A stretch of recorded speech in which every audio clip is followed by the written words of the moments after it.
Okay guys, so I'm going to show you the very last video that we need, which is going to be the lead screw.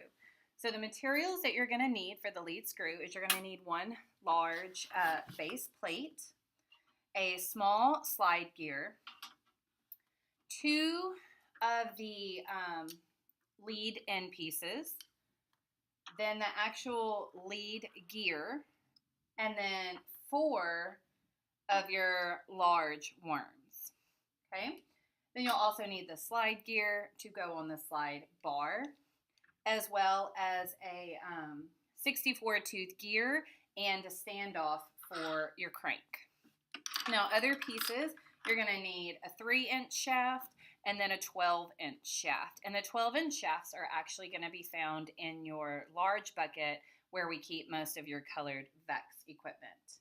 And then pieces for assembly, you're going to need 2 1/2-inch screws and then 2 1/4-inch screws, along with 4 Kep's nuts to secure them because we are going to be tightening them with metal and metal, and then 5 shaft collars. And then the 1/8-inch screw again is for your standoff, which will be your crank.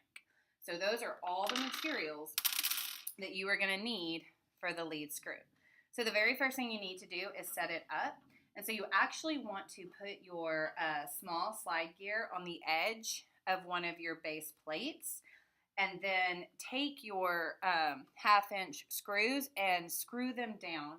I would actually kind of go more in the middle because you're going to be putting your lead screw ends on the other side, and so you don't want to have them in your way.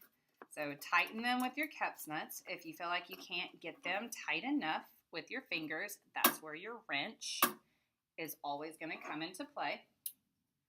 And then go ahead and add the second one. And tighten.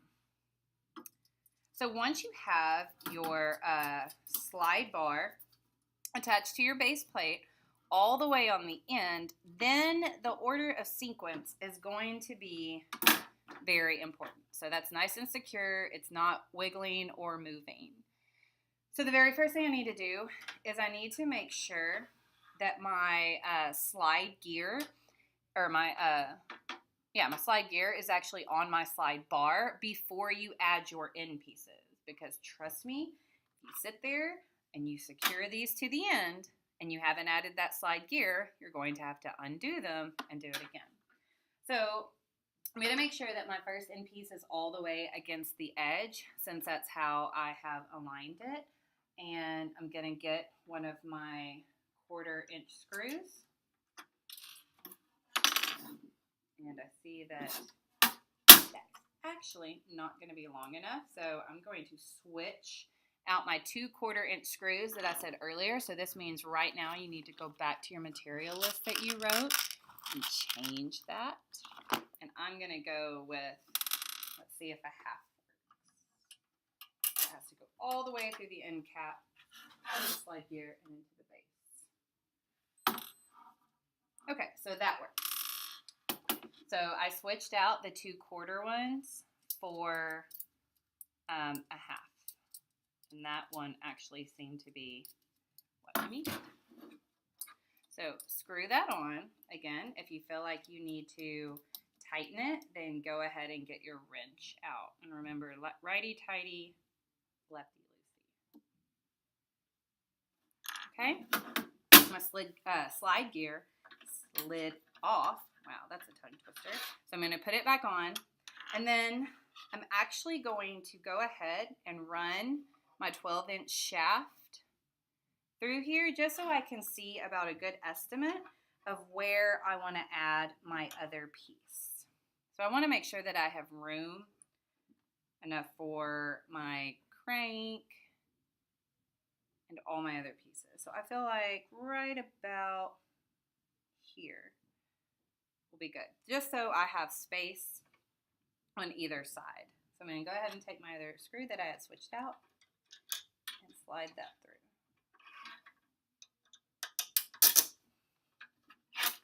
And tighten it with the shaft collar.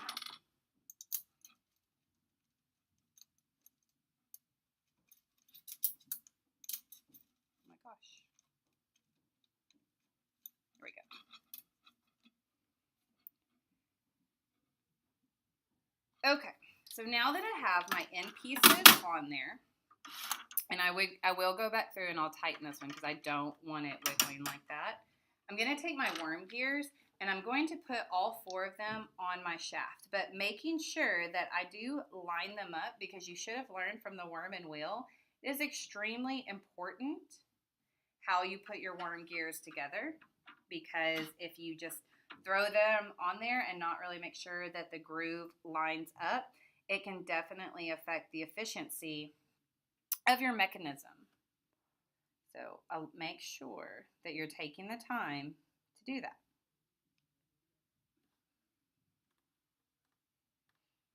Okay.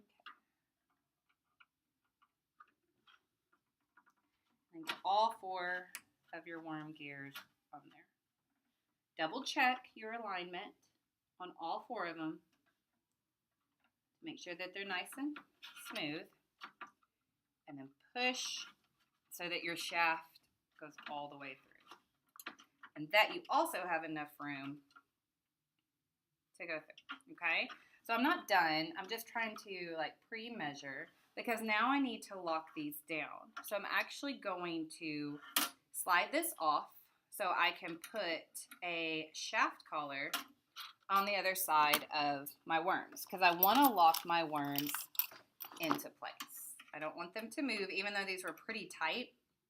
You know, over time, friction, you know, and movement could cause them to loosen up. So I'm going to go ahead and put a shaft collar here and tighten it with my Allen wrench. Don't go so tight that I'm going to strip it, because that's happened a lot to some of you. And then I'm going to go ahead and take this off and put this one on.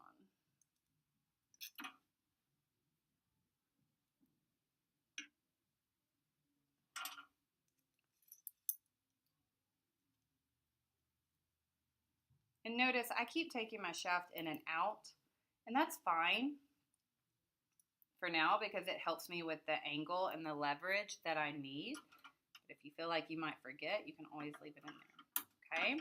So I'm not finished, and I definitely do not want to secure this down yet because I need to put my lead gear on there, okay?